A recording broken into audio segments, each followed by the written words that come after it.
ចូលឆ្នាំដេកចាំរាប់ខែនឹកបងនឹកពងនឹកស្រុកនឹកណាសំលុយតាំងពីឆ្នាំមុនមកសម្មានយីអូនមានប្រពន្ធមួយដែរមានអូនមកបងគួយគុនមកសិនអូនចិត្តទុនស្មើសំបានមុន50%តែប្រាំតាមតចានូឡៃញ៉ែមែនបងញ៉ែបានមុនចង់បដាក់ទុនហើយចង់នៅសាច់កា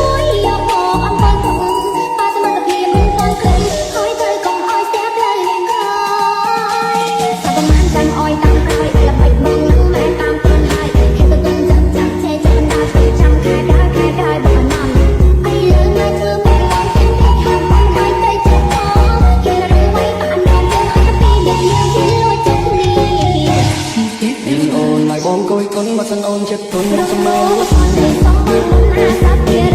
តែប្រាំតាមតចានូឡៃគាត់ថាទៅឲ្យបងឲ្យកុំមុនចង់បដាក់ទុនហើយចង់នៅសាច់កា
ស្រុកនឹងណា